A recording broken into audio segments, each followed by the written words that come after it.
Yuk jadi bagian dari dakwah kami. Dukung operasional dakwah dan sosial kami, raih pahala amal jariah yang terus mengalir sampai hari kiamat. Assalamualaikum warahmatullahi wabarakatuh. Innal hamdalillah, segala puji dan puja kehadirat Allah. Nahmaduhu wa nasta'inuhu wa nastaghfiruh. Hanya kepadanya kita memuji, meminta pertolongan serta bertaubat dari dosa-dosa kita. Wa na'udzu billahi min syururi anfusina. Dan hanya kepada Allah pula kita meminta agar dijauhkan dari keburukan diri kita. Wa min sayyiati a'malina, dan dari segala dosa yang pernah kita lakukan. May yahdihillahu fala mudhillalah. Barang siapa yang telah Allah berikan hidayah maka tidak akan pernah sesat selamanya. Wa may yudlilhu fala hadiyalah. Dan barang siapa yang telah Allah sesatkan maka tidak akan mendapatkan petunjuk selamanya. Asyhadu an la ilaha illallah wahdahu la syarikalah. Wa asyhadu anna Muhammadan abduhu wa rasuluh. Saya bersaksi, tidak ada Tuhan yang berhak disembah kecuali Allah, dan Muhammad benar-benar hamba juga utusannya. Allah mengingatkan dalam kitabnya, Ya ayyuhalladzina amanu taqullaha haqqa tuqatihi wa la tamutunna illa wa antum muslimun. Hai sekalian orang-orang yang beriman, bertakwalah, hanya patuh dan tunduklah kepada satu-satunya pencipta segala sesuatunya, baik di langit, di bumi, di kedalaman lautan, terjangkau atau tidak terjangkau oleh mata manusia, yaitu Allah. Sebenar-benar patuh dan tunduk, dan janganlah kalian meninggal dunia kecuali dalam keadaan Islam atau menyerahkan diri kepadanya. Di ayat yang lain, ya ayuhan nasu taqu rabbakumul ladzi khalaqakum min nafsin wahidah wa khalaqa minha zawjaha wa batha minhuma rijalan katsiran wa nisaa wattaqullaha alladzi tasaaluna bihi wal arham innallaha kana 'alaikum raqiba. Hai sekalian manusia, sekali lagi bertakwalah, hanya patuh dan tunduklah kepada Allah yang telah menciptakan kalian dari jiwa yang satu, yaitu Adam alaihissalam, dan telah menciptakan dari jiwa yang satu istrinya Hawa alaihissalam, dan telah banyak memberikan keturunan laki-laki dan perempuan dari keduanya. Sekali lagi bertakwalah kepada Allah dan jagalah hubungan silaturahim. Sesungguhnya Allah senantiasa mengawasi kalian.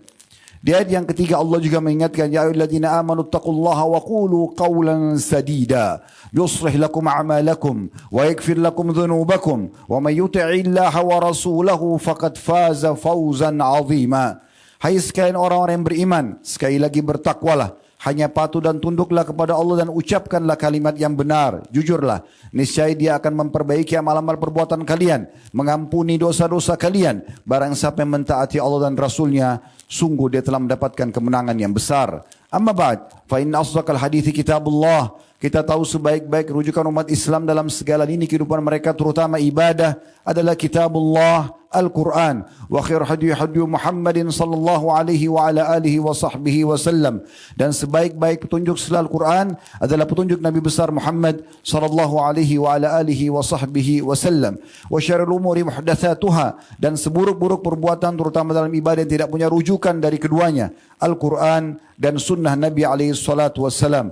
Fa inna kulla muhdatsin bid'ah. Semua perbuatan ibadah yang tidak punya rujukan wahyu dikenal dengan perbuatan baru dalam agama. Wa nabidatin dhalalah, dan perbuatan baru itu akan membawa pelakunya pada kesesatan. Benar dan finar, kesesatan akan membawa pelakunya ke kesesatan akan membawa pelakunya ke dalam api neraka.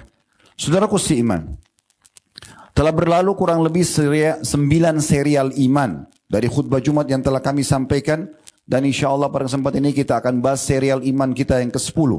Dan serial iman tersebut, yang pertama sudah kita bahas bagaimana tentang istiqamah atau konsisten berpegang teguh pada keimanan dan juga Islam. Kita juga sudah membahas yang kedua tentang mujahadah.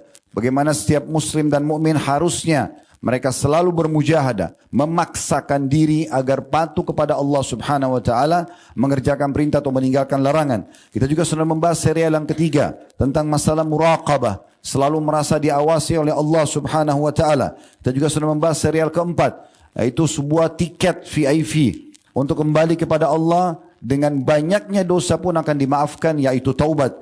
Kita juga sudah membahas serial yang kelima tentang masalah tawakal, berusaha kemudian mengembalikan urusan hasilnya kepada Allah. Kita juga sudah membahas serial yang keenam tentang masalah syukur, selalu berterima kasih pada Sang Pencipta Allah sehingga Allah selalu mempertahankan dan menambahkan nikmatnya. Kita juga sudah membahas yang ketujuh tentang masalah sabar, apa definisinya dan bagaimana beruntungnya orang-orang yang sabar yang bisa mengimbangi dengan syukur. Bersyukur pada saat nikmat ada dan bersabar pada saat ujian ada. Kita juga sudah membahas yang ke-8 tentang masalah muhasabah. Kemudian juga kita sudah membahas yang terakhir, yang ke-9 sebelum kami haji kemarin, tentang masalah tafakkur atau berfikir merenungi tentang ciptaan Allah Subhanahu wa taala. Pada kesempatan ini insyaallah kita akan bahas serial iman kita yang ke-10, masalah tadabbur. Tadabbur, saudaraku seiman, adalah seseorang muslim merenungi, coba mempelajari, memahami, kemudian mengaplikasikan isi Al-Quran. Al-Quran, teman-teman sekalian, sebuah kitab. Bukan tulisan siapapun dari kalangan manusia yang mungkin sudah mencapai level tertinggi. Mungkin dari jenjang pendidikan, seorang profesor misalnya, atau seorang pengarang buku atau novel yang mungkin bukunya bestseller. Tapi ini adalah kitabullah, kitabnya Allah sang pencipta. Kitab yang semua di dalamnya adalah petunjuk yang dibutuhkan oleh manusia. Penuh dengan kebaikan, penuh dengan panduan agar bisa meraih kebahagiaan abadi, baik di dunia maupun di akhirat. Walaupun kehidupan dunia tidak abadi, tapi ada kebahagiaan yang terus-menerus bisa dirasakan setiap saat sampai ajal datang. Kemudian puncaknya abadi selamanya dalam kenikmatan di akhirat sana. Pengetahuan tentang siapa sang pencipta, kisah tentang umat-umat terdahulu sebelum kita, bagaimana kehidupan mereka dan apa yang terjadi pada mereka. Penuh dengan hukum-hukum dan peraturan-peraturan yang sempurna, dari panduan hidup, makanan, minuman, pakaian, pendapatan, kemudian pergaulan, dan apapun yang kita butuhkan dalam lini kehidupan kita, dari kehidupan sosial bermasyarakat, kehidupan ekonomi, kemudian juga masalah politik, semuanya dijelaskan secara rinci. Juga tentang apa yang akan terjadi di masa akan datang. Bagaimana akhir hidup manusia menghadapi kematian, bagaimana alam barzah, bagaimana hisab nanti di mahsyar, dan puncaknya bagaimana surga dan neraka. Ini sebuah poin yang luar biasa. Karena dengan mengetahui semua itu, kita akan bisa memiliki panduan hidup yang otomatis akan menghasilkan dan membuahkan kebahagiaan. Renungi baik-baik saudaraku seiman. Bagaimana sang pencipta Allah menyebutkan tentang ciri kitabnya Al-Quran yang banyak dilalaikan oleh umat manusia dan secara khusus umat Islam. Allah menyebutkan di dalam Al-Quran, dalam surah Ar-Ra'd, surah nomor 13, ayat 31 yang berbunyi, walau anna Qur'anan suyirat bihil jibalu au qutti'at bihil ardu au kullima bihil mauta. Al-ayah, artinya, dan sekiranya ada satu bacaan atau kitab suci yang dengan bacaan itu gunung-gunung dapat digoncangkan, atau bumi jadi terbelah, atau dengannya orang mati bisa berbicara, pastikan itu adalah Al-Quran. Sekali lagi saya baca terjemahannya, Ar-Ra'd ayat 31. Kalau sekiranya ada suatu bacaan atau kitab suci yang dengannya gunung-gunung dapat digoncangkan, bumi jadi terbelah, dan dengannya orang-orang mati bisa berbicara, pastikan itu adalah Al-Quran. Juga Allah menyebutkan dalam surah Al-Hashr, surah nomor 59 ayat 21. Lau anzalna hadzal Qur'ana ala jabalin lara'aitahu khashi'an mutasaddian min khasyatillah wa tilkal amsalu nadribuha linnasi la'allahum yatafakkarun. Kalau sekiranya kami turunkan Al-Quran ini kepada gunung, pasti kamu akan melihatnya dengan mata kepalamu, tunduk terpecah belah disebabkan ketakutannya kepada Allah. Dan perumpamaan-perumpamaan ini kami buat untuk manusia agar mereka berfikir. Al-Quran berisikan ayat-ayat yang penuh dengan makna yang sangat dalam, ilmu yang sangat luas, kenikmatan bagi para pembaca, penghayat, dan juga pengamal isinya, serta melimpah pahala yang bisa didapatkan bagi yang melakukan itu. Allah Subhanahu wa taala memerintahkan setiap orang muslim tidak terkecuali agar terus saja mentadabburi, merenungi, memahami, mempelajari, kemudian menghafal dan mengamalkan Al-Quran. Sebagaimana Allah sebutkan dalam surah Shad, surah nomor 38 ayat 29. Kitabun anzalnahu ilaika mubarakun liyadabbaru ayatihi wa liyadzakkaru ulul albab. Inilah sebuah kitab yang kami turunkan kepadamu penuh dengan berkah, supaya mereka memperhatikan, maksudnya supaya manusia terutama orang-orang beriman atau orang muslim memperhatikan, merenungi, mempelajari dan mengamalkan ayat-ayatnya, dan agar orang-orang yang berakal yang menggunakan fikirannya mengambil pelajaran. Dalam surah An-Nisa, surah nomor 4 ayat 82 Allah juga mengingatkan, "Afala yatadabbaruna al-Qur'an walau kana min indi ghairillahi lawajadu fi ikhtilafan katsira." Maka apakah mereka tidak memperhatikan, merenungi, mempelajari Al-Quran? Tanda tanya. Kalau seandainya Al-Quran itu bukan dari sisi Allah, tentulah mereka akan mendapatkan pertentangan yang banyak di dalamnya. Dalam surah Muhammad, surah nomor 47 ayat 24 Allah juga mengingatkan, "Afala yatadabbaruna al-Qur'ana am 'ala qulubin aqfaluha." Maka apakah mereka tidak memperhatikan, merenungi, mempelajari Al-Quran, ataukah hati-hati mereka telah terkunci? Ibnu Qayyim rahimahullah mengatakan, memahami Al-Quran, merenunginya, mempelajari, mengambil pelajaran akan membuahkan iman. Ini sebabnya kenapa kita masukkan dalam serial iman kita masalah tadabbur. Karena iman dengan merenungi, terus membaca, mempelajari, mengamalkan isi Al-Quran, maka akan membuahkan iman. Adapun Al-Quran kata beliau, kalau cuma sekedar dibaca, tanpa ada pemahaman dan perenungan atau tadabbur, ini bisa dilakukan oleh orang-orang ahli maksiat dan juga orang-orang munafik. Di samping juga bisa dilakukan oleh orang beriman serta pelaku kebaikan. Dinukil dari kitab Zadul Ma'ad, jilid 1, halaman 327. Di sisi lain beliau juga mengatakan, rahimahullah Ibnu Qayyim, apabila engkau ingin memetik manfaat dari Al-Quran, maka fokuskan hatimu saat membaca dan mendengarkannya. Pasang baik-baik telingamu dan posisikanlah diri seperti posisi orang yang diajak berbicara langsung oleh zat yang memfirmankannya. Al-Quran makin sempurna pengaruhnya tergantung pada faktor pemberi pengaruh yang efektif, tempat yang kondusif, terpengaruh atau terpenuhinya syarat, terwujudnya pengaruh dan ketiadaan faktor yang menghalanginya. Semua itu telah terkandung dalam firman Allah Subhanahu wa taala yang berbunyi, "Inna fi dzalika ladzikra liman kana lahu qalbun aw alqas sam'a wa huwa syahid." Sesungguhnya pada Al-Qur'an itu, pada ayat-ayat Al-Qur'an terdapat peringatan bagi siapa? Bagi orang-orang yang mempunyai hati.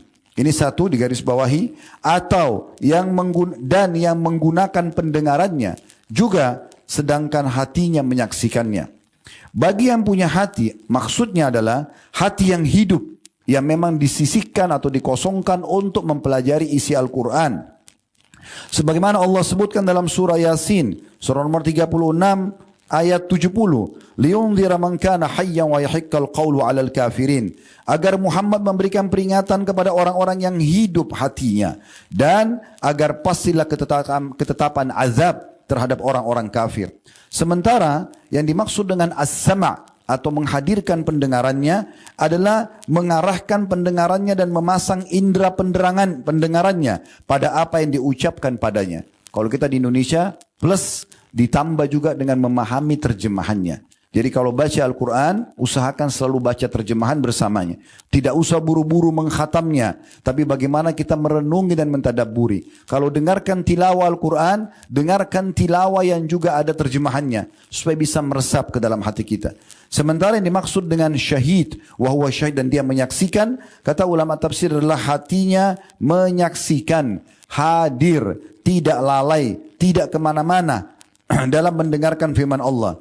Kata beliau, orang yang katanya atau hatinya menyaksikan dan memahami, hatinya tidak lupa maupun lalai, ini menunjukkan untuk Al-Quran, atau dia hadirkan hati untuk Al-Quran.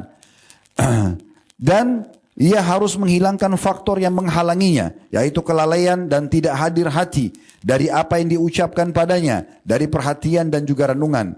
Bila faktor pengaruh, yaitu Al-Quran yang akan dibaca, tempat kondusif, maksudnya hati yang hidup, syarat terpenuhi, maksudnya mendengar dengan seksama, dan faktor penghalang tidak ada, maksudnya kelalaian, dan memahami maksud ucapan serta berpaling dari sesuatu yang lain, niscaya muncullah pengaruh, yaitu kemampuan mengambil manfaat dari pesan peringatan Al-Quran. Diambil dari kitab Al-Fawaid Ibnu Qayyim di jilid 5 dan 6 di halaman 156. Dinukil dari Abdullah bin Abbas dan Abdullah bin Mas'ud radhiyallahu anhuma, beliau berdua mengatakan membaca Al-Quran dengan tartil, dengan tenang dan penuh tadabbur, merenungi, memperhatikan terutama makna-makna dan pesannya lebih utama daripada membaca Al-Quran dengan cepat meskipun menghasilkan banyak bacaan. Karena tujuan membaca Al-Quran adalah memahami dan merenungi isinya. Juga ditambah dengan bisa mengamalkan kandungannya.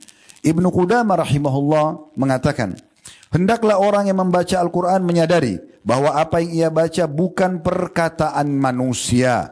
Hendaklah ia menyadari keagungan Allah yang memiliki perkataan itu dengan merenungi firman-Nya. Karena merenungi atau tadabbur merupakan tujuan utama dari membaca Al-Quran.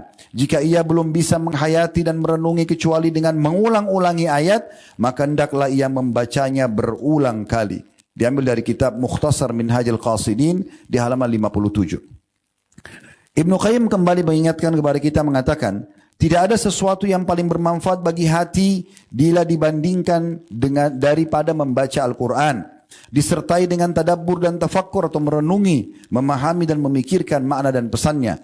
Hal inilah yang akan memunculkan rasa cinta kepada Allah, rindu, optimisme, keinginan untuk taubat, tawakal, ridho, berserah diri, sabar, dan juga semua yang membuat hati seseorang menjadi hidup dan sempurna.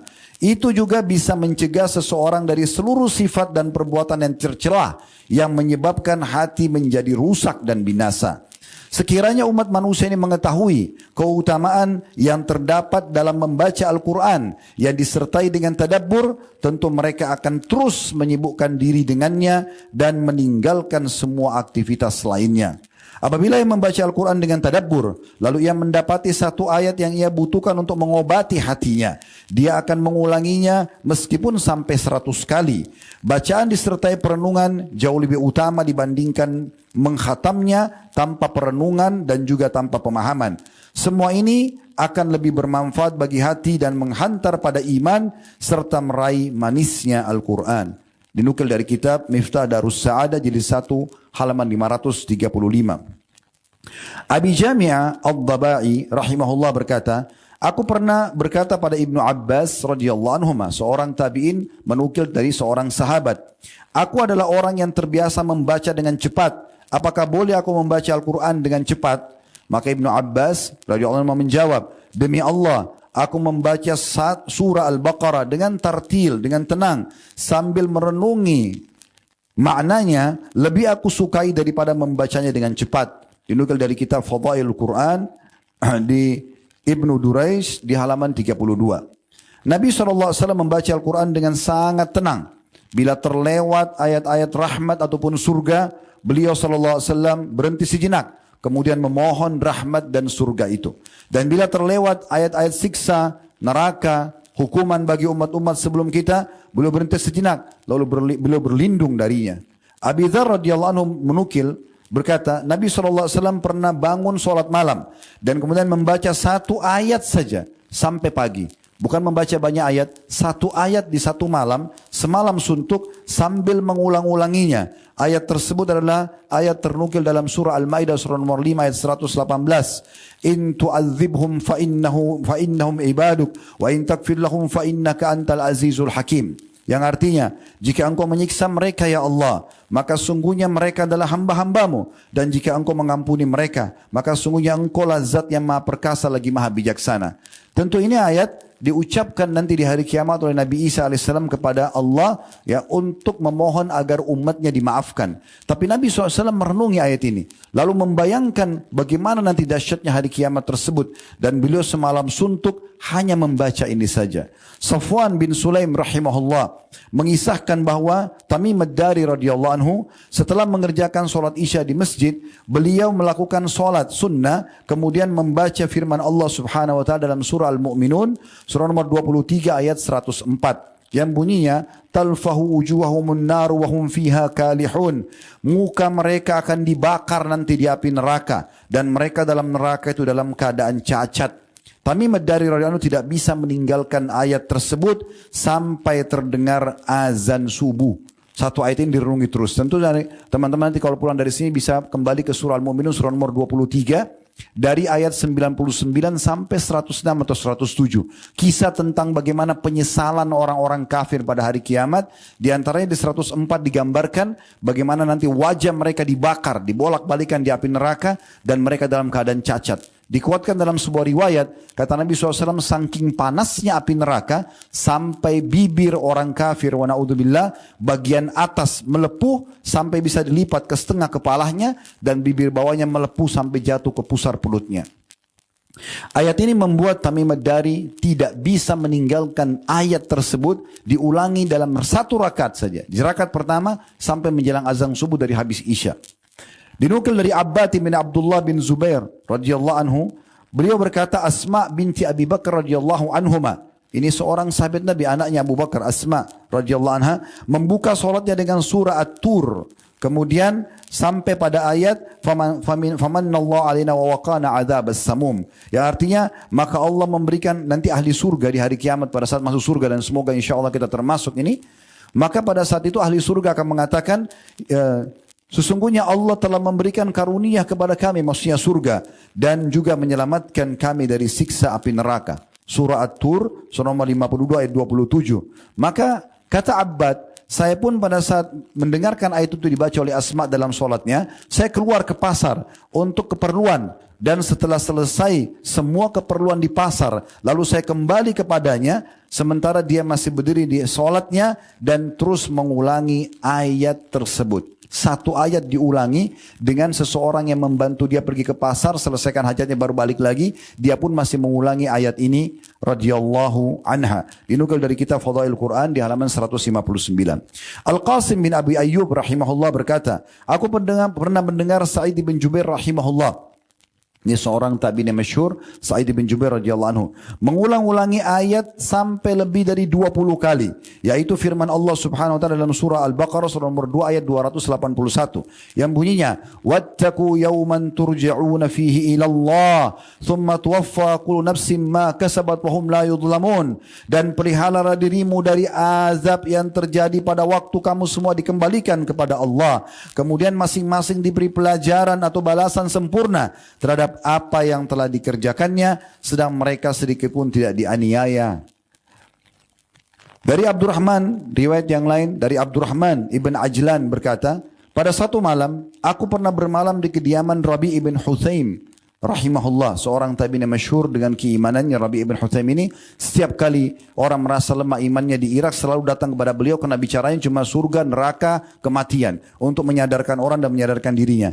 Kata Abdurrahman bin Ajlan, seseorang muridnya yang datang, dia mengatakan, satu malam saya pernah bermalam di kediaman Rabi ibn Huthaim rahimahullah, dan saat dia bangun sholat malam dan melewati ayat dalam surah Al-Jathiyah surah nomor 45 ayat 21, am hasibal ladzina ijtara'us sayyiati an naj'alahum kal ladzina amanu wa 'amilus solihati sawa mahyahum wa mamatuhum sa'a ma yahkumun. Apakah orang-orang yang berbuat kejahatan, dosa, kemaksiatan, pelanggaran, itu menyangka bahwa kami akan menjadikan mereka sama dengan orang-orang beriman dan mengerjakan amal soleh? Maksudnya sama antara masa kehidupan mereka dari ketenangan jiwa, dari rezeki yang diberikan, dan juga kematian mereka nanti. Orang-orang beriman dan amal soleh kan husnul khatimah, sementara mereka su'ul khatimah. Amat buruk apa yang mereka sangka itu. Maksudnya orang yang terus kafir, orang yang munafik, orang yang terus dalam dosa tidak mau tobat kepada Allah Subhanahu wa taala, apakah mereka kira akan sama kehidupannya dengan orang yang tiap hari sibuk ke masjid, zikir, berdoa, majelis ilmu, dari mencari rezeki halal? Apakah sama? Kata Allah Subhanahu wa taala, sungguh buruk prasangka itu. Tidak mungkin sama. Orang-orang yang beriman walaupun pendapatannya biasa, tapi kita akan temukan ketenangan dia dalam ketenangan jiwa yang ada, ketenangan hati yang ada, ketenangan yang ada dalam jiwanya. Begitu juga dengan rezeki, akan selalu merasa cukup. Di dunia akan bahagia dan di akhirat akan sama. Plus lagi pada saat meninggal Allah tutup dengan husnul khatimah.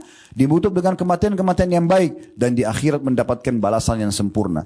Maka sangat jauh prasangka itu. Maka Rabi ibn Huthaim rahimahullah berdiri pada malam itu hanya mengulangi ayat ini saja. Semalam suntuk sampai dikumandangkan azan subuh sambil menangis. Dan dia tidak mampu melewati ayat tersebut ke ayat yang lain.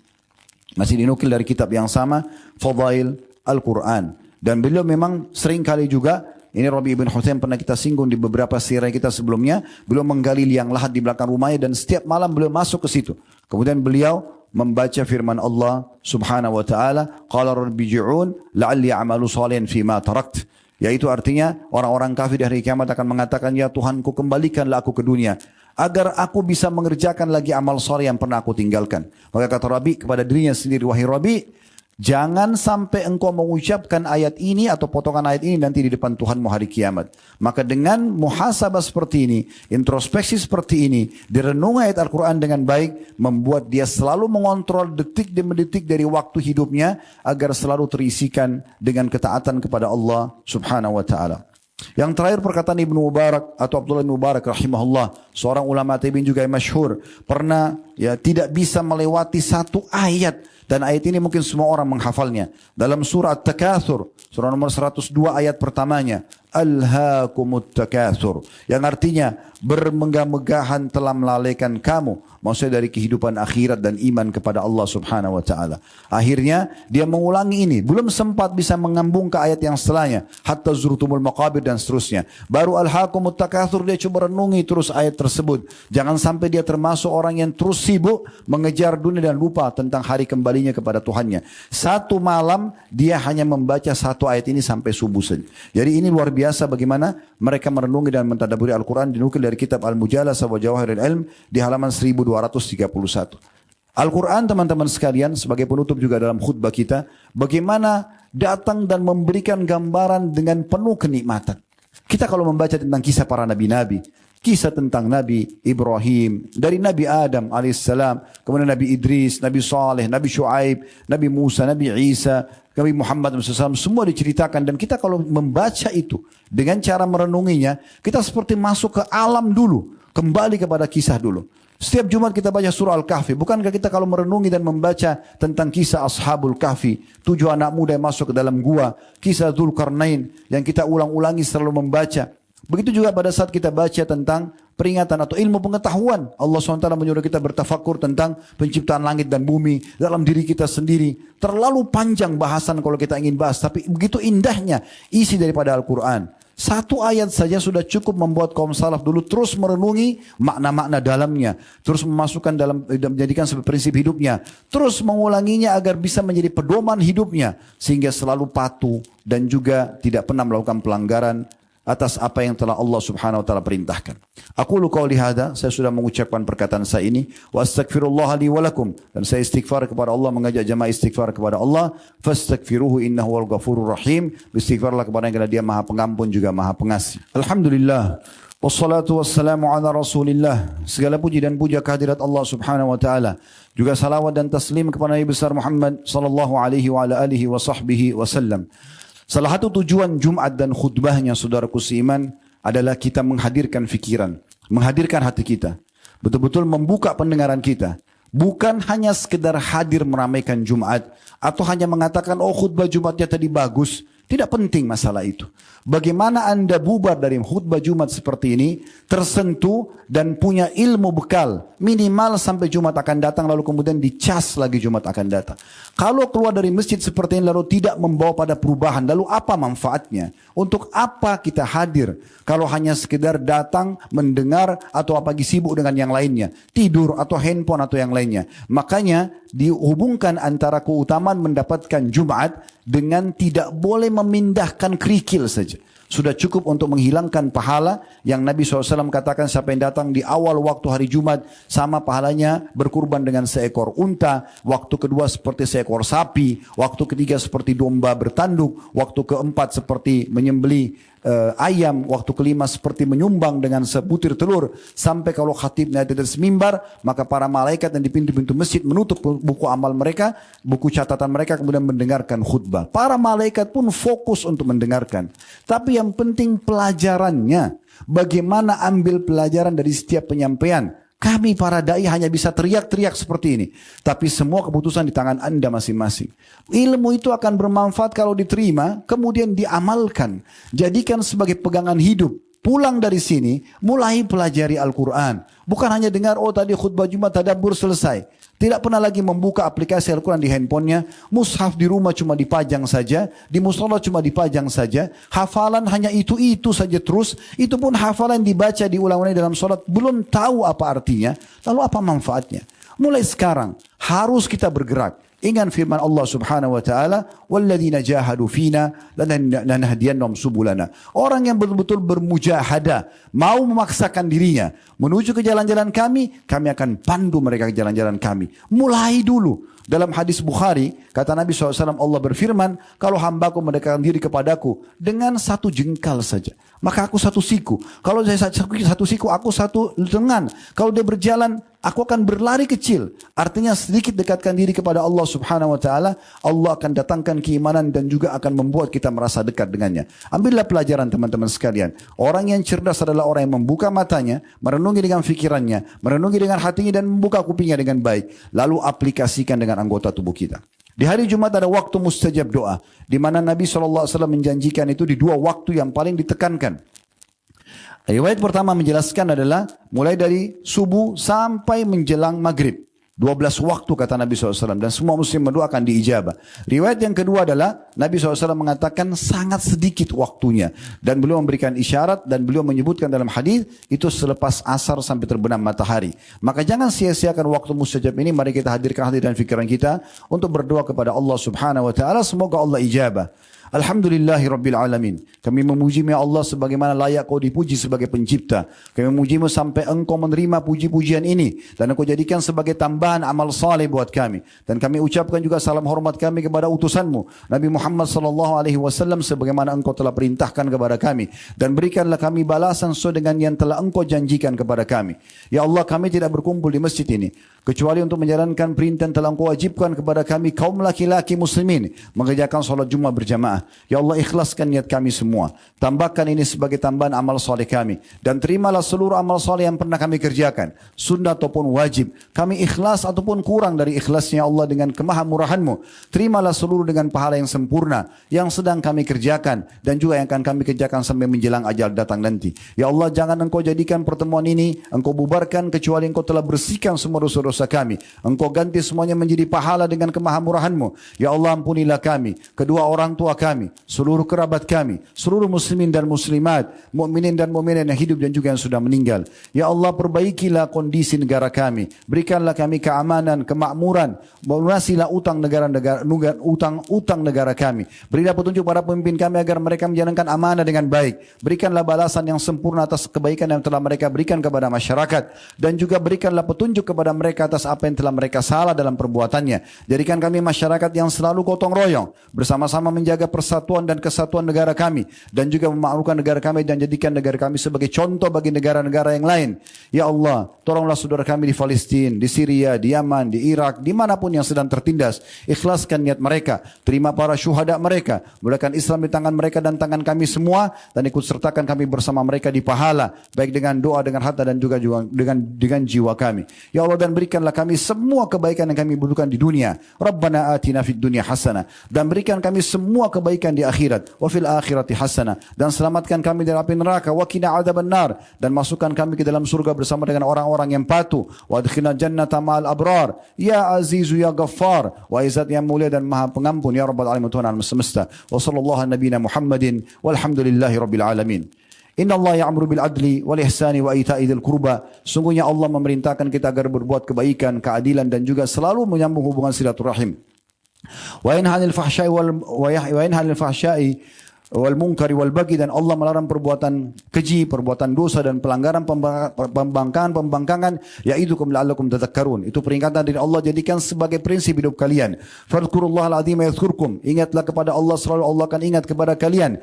Washkuru ala niyam yazidkum, syukur nikmat yang dipasti akan tambah. Wala dzikrullahi akbar, mengingat Allah adalah amal yang paling besar. Wa aqimis shalah, dan dirikanlah salat.